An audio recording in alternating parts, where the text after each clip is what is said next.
Voici une vidéo sur la cote R ou la cote de rendement au collégial. Cette formule paraît complexe à première vue. What? Mais décortiquons l'origine de chacune des variables pour mieux la comprendre.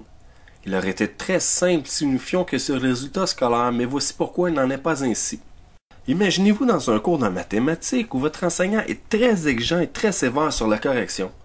Malgré toute votre application, vous ne récoltez qu'un 70%, tandis que votre ami qui suit le même cours de mathématiques, mais avec un autre enseignant ayant une plus grande souplesse, récolte un généreux 75% sans vraiment avoir investi autant d'efforts que vous.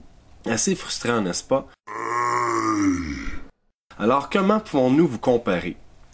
C'est dans ce type de situation que l'écart à la moyenne prend toute sa valeur. Dans cet exemple, votre résultat scolaire est de 8% au-dessus de la moyenne comparativement à votre ami qui a 1% sous la moyenne. Il s'agit donc de variables encadrées dans la formule suivante qui compose l'écart à la moyenne. Plusieurs peuvent croire que l'écart à la moyenne suffit.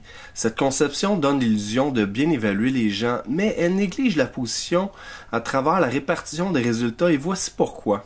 Par exemple, prenons deux personnes ayant les mêmes résultats scolaires provenant de deux classes différentes où la moyenne de groupe est la même. Malgré ces données similaires, les deux personnes occupent une position différente dans le classement. C'est pour cette raison que nous incluons dans l'équation de la cote R l'écart type où la personne se situe. Jusqu'à présent, nous venons de voir les notions reliées à la cote Z qui est le précurseur de la cote R.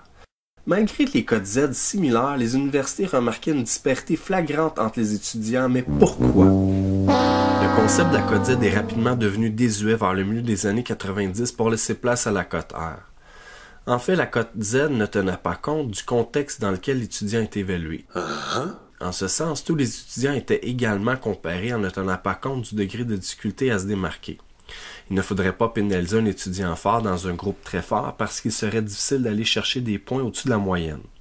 Alors, il a fallu ajouter une variable pour empêcher de pénaliser les gens ayant un grand potentiel pour éviter qu'ils restent dans l'ombre des plus forts.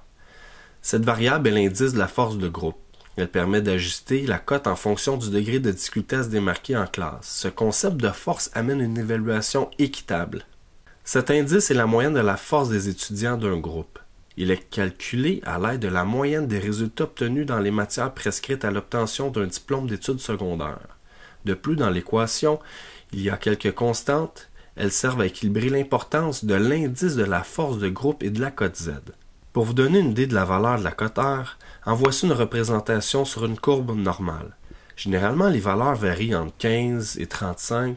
Souvent, les gens se demandent sur combien la cote R. En fait, il ne s'agit que d'une cote et non d'un pourcentage ou d'une note sur un dénominateur commun.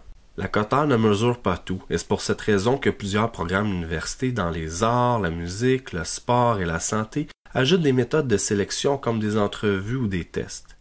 Faisons une récapitulation. En fait, on a l'écart à la moyenne, l'écart type et l'indice de la force du groupe.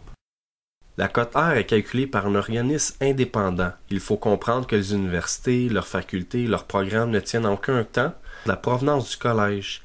Et il n'existe pas de classement de collège non plus. Cette vieille rumeur est souvent maintenue pour des fins de recrutement. Pour plus d'informations, veuillez consulter les sources suivantes.